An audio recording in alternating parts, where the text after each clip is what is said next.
Olá, caro aluno. Tudo bem com você? Espero que sim. Hoje nós vamos estudar os conceitos básicos e os processos de engenharia de software. Começaremos com a prática da engenharia de software. Como é que funciona? Primeira coisa que precisamos fazer é compreender o problema. Qual problema nós precisamos resolver? Então, para compreender o problema, você precisa engloba duas fases da engenharia, que é a comunicação e a análise. Em seguida, é necessário planejar uma solução. Como a gente vai planejar uma solução na engenharia de software? Fazendo a modelagem e o projeto do software. Depois de planejar, nós vamos executar o plano, que é a geração do código. Então, como a gente chama, botar a mão na massa e programar. E por fim, vamos examinar o resultado para ter precisão. Então, como é feito isso aí? Através de testes e da garantia da qualidade. Para compreender o problema, nós precisamos responder algumas perguntas. A primeira pergunta: quem tem interesse na solução do problema? Então, temos um problema, esse problema é real, e quem são as pessoas interessadas em resolver esse problema? Quem são os stakeholders? Depois precisamos responder: o problema pode ser compartimentalizado? Ou seja, esse problema ele pode ser dividido em vários problemas? Eu tenho como transformá-lo em pequenos problemas, vários pequenos problemas, para ir resolvendo aos poucos? O problema pode ser representado graficamente, então eu consigo desenhar o meu problema, eu consigo fazer um gráfico que eu mostre o meu problema.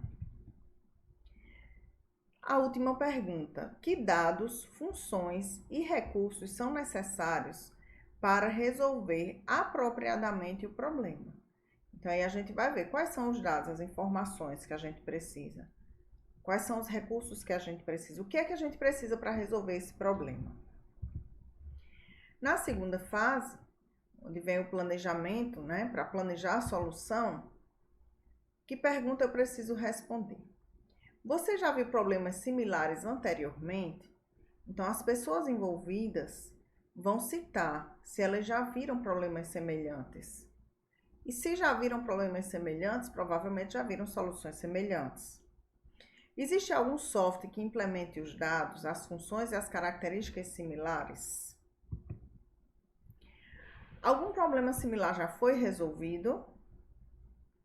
Então, se um problema similar já foi resolvido, a gente pode utilizar as melhores práticas do problema similar. A gente pode ver o que deu certo, pode ver como foi feito. Existem elementos da solução que podem ser reutilizados? Então, naquele problema similar que eu já vi, a minha solução, eu posso reutilizar aqui? Tem partes da solução que eu posso reutilizar para esse novo problema? É possível definir subproblemas? Então, vamos tentar dividir em pequenos problemas, colocando como um problema dentro do outro. Existem soluções aparentes e imediatas para eles? Então, às vezes acontece que a gente tem um determinado problema e a solução é muito clara. É possível representar uma solução de maneira que conduza a uma implementação efetiva? Na execução do plano, onde nós vamos gerar o código, nós precisamos responder: a solução é adequada ao plano? Então, a solução que nós encontramos condiz com o que nós planejamos? O código-fonte pode ser atribuído ao modelo de projeto. Então, foi criado um modelo de projeto e esse código-fonte, ele pode ser atribuído a esse modelo. O projeto e o código foram revistos, ou melhor ainda, provas da correção foram aplicadas ao algoritmo. Então, foi tudo revisado, o projeto foi revisado. Examinar o resultado para ter precisão. é onde a gente chega nos testes e na garantia da qualidade. Vamos responder às perguntas. É possível testar cada parte, ou seja, cada componente da solução? Se eu não puder testar cada partezinha da solução, vai ser mais complicado, porque eu vou encontrar uma solução e sem poder testar, e se ela não der certo, não estiver certa. Foi implementada uma estratégia de teste razoável? O teste da solução é super importante. Ah, Carliane, como é esse teste? É você simplesmente usar o sistema e ver se está funcionando? Não. Esse é um teste de usuário. Existem diversos tipos de teste que a gente vai estudar adiante. E aí os diversos tipos de teste permitem que todo o seu projeto seja testado, que todo o seu código seja testado. O software foi validado em relação a todas as solicitações dos interessados. Então, o meu software, ele está resolvendo todos os problemas listados pelos interessados. Ele está atendendo o interesse de todos os interessados. Ou meu software não está resolvendo a solução por completo porque deixou de atender a necessidade de um dos interessados.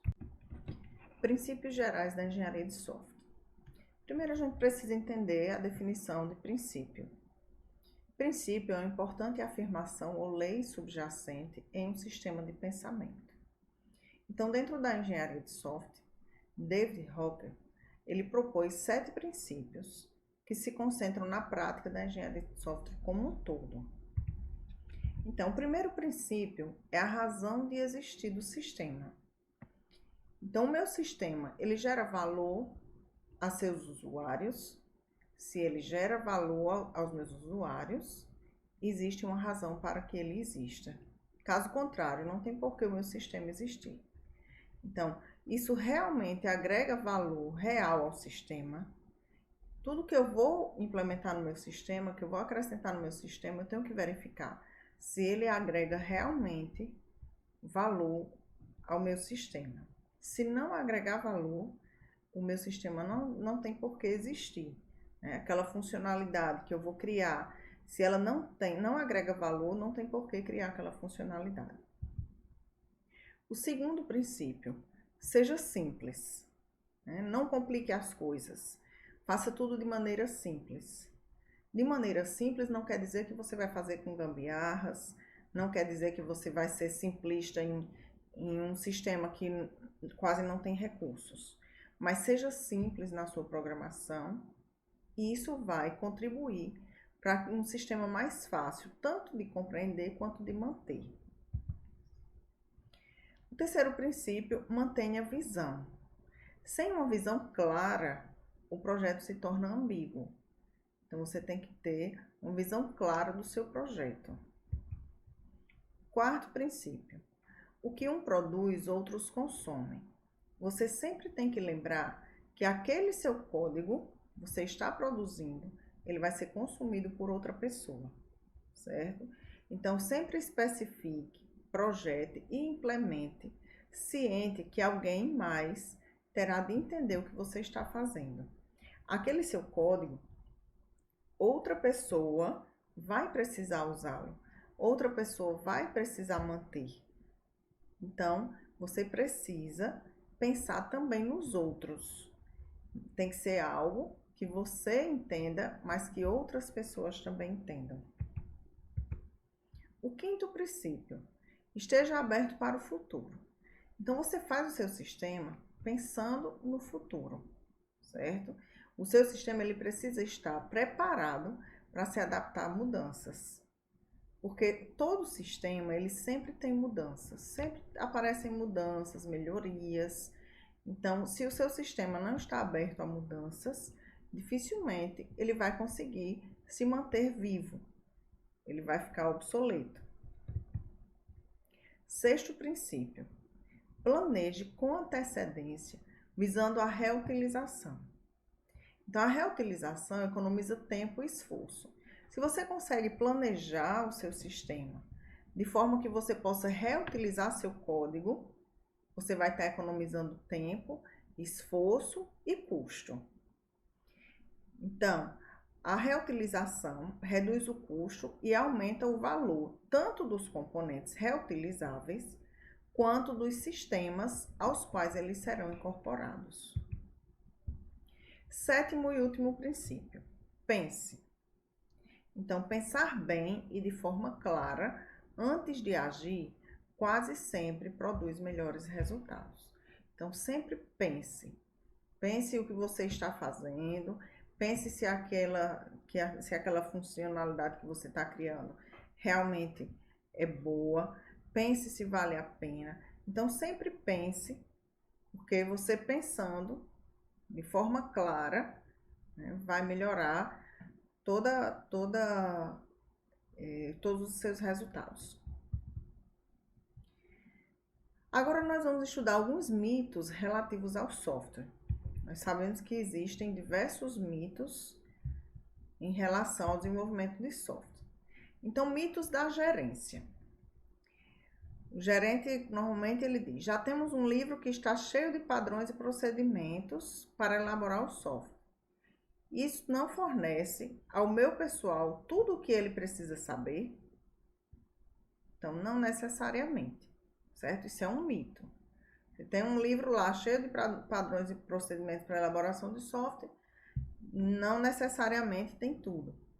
Muitas vezes a gente precisa de entrevistas, precisa de observações, enfim. O gerente muitas vezes pensa: se nos atrasarmos no cronograma, podemos adicionar mais programadores e ficar em dia. Isso é um mito também. Porque você atrasa o cronograma, você traz mais programadores, já está aumentando o custo do projeto. E daqui que esses programadores entendam qual é o problema e qual a solução a ser implementada, já perde mais tempo também. Então, o bom mesmo é que não atrase o cronograma. Se eu decidir terceirizar um projeto de software, vou poder relaxar e deixar que aquela firma o elabore. Outro mito. Ora, se eu sou um gerente, contratei uma empresa terceirizada para desenvolver o meu software, como é que a empresa vai desenvolver o software sem ter o contato com o gerente, sem ter o contato para saber todas as informações, todas as necessidades da empresa? Então, isso é um mito. Agora, os mitos do cliente.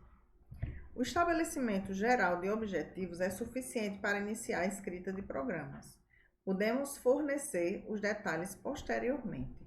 Isso é um mito gravíssimo. Ora, o cliente acha que só disse qual era o problema, o que era que ele precisava ali, pouquinha coisa, não, depois eu digo os detalhes. No depois eu digo os detalhes é onde mora o perigo. Porque a pessoa que está desenvolvendo o software, ela precisa conhecer detalhadamente o funcionamento da empresa, precisa conhecer detalhadamente qual o problema para poder encontrar uma solução. Então, não é apenas estabelecer objetivos gerais e depois deixar os detalhes. Não. Tem que saber todos os detalhes logo no início. Outro mito. Os requisitos de projeto mudam continuamente, mas as mudanças podem ser facilmente acomodadas porque o software é flexível. Então, assim, muitas vezes o cliente acha que qualquer mudança é muito simples. E, na verdade, quando se trata de software, toda mudança não é nada simples. Qualquer mudança, nenhuma mudança é simples. Então, se é para mudar, que essas mudanças, né, já sejam estudadas antes. Porque, assim, na verdade, esses dois mitos um complementa o outro, né? Então, o cliente acha que qualquer mudança é simples, ele acaba só dando os objetivos gerais e depois dá os detalhes, porque aí quando ele der os detalhes vai poder fazer as mudanças de forma simples. Isso é um mito e grande. Agora, os mitos dos profissionais da área, ou seja, os nossos mitos, o seu mito. Quando escrevemos um programa e o fazemos funcionar, nosso trabalho está completo. Muitas vezes o desenvolvedor ele pensa isso. Não, já fiz o código, está funcionando, pronto, está pronto. Não necessariamente está pronto. Tem muitos outros testes que você pode fazer por trás e sempre o cliente pode querer que algo a mais seja implementado. Até que eu esteja com o programa rodando, não tenho como avaliar a sua qualidade. Tem, né? Tem. Então, você pode fazer diversos testes ao longo do desenvolvimento para ver se realmente o seu software está atendendo às necessidades do cliente. O terceiro mito. O único produto de trabalho que pode ser entregue para um projeto de software bem-sucedido é o programa executável. Então, às vezes, os profissionais da área imaginam, não tem importância nenhuma eu fazer um projeto, um diagrama, isso não tem importância. O que importa é que eu tenho o programa executável. E aí pronto, faço lá, entrego o meu programa executável. Mas se você não planejou, se você não fez o seu projeto, esse programa executável pode ser até que execute e funcione. Mas com o tempo ele pode começar a aparecer com muitos problemas. Pode se tornar lento, né? É um grande problema que se encontra nos sistemas. Com o decorrer do tempo, os bancos de dados vão ficando muito cheios e os sistemas vão ficando mais lentos. Então, você precisa ter um sistema bom que consiga trabalhar de forma rápida. Último mito dos profissionais. A engenharia de software vai nos fazer criar documentação volumosa e desnecessária que certamente nos atrasará. Isso aí é um engano grande, porque você criando a documentação acha que está se atrasando.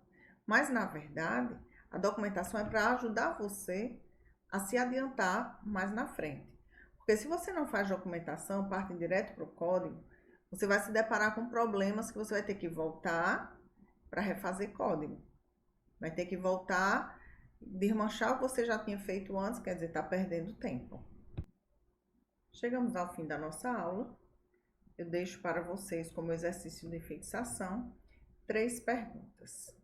A primeira pergunta: cite e explique as atividades realizadas na prática da engenharia de software. Segunda pergunta: explique os princípios gerais da engenharia de software criados por David Hocker. E a pergunta número 3: explique os mitos dos profissionais da área, da gerência e do cliente de um software. A bibliografia desta aula vocês podem encontrar no livro de Pressman, Engenharia de Software, uma abordagem profissional, 8ª edição, o capítulo 2.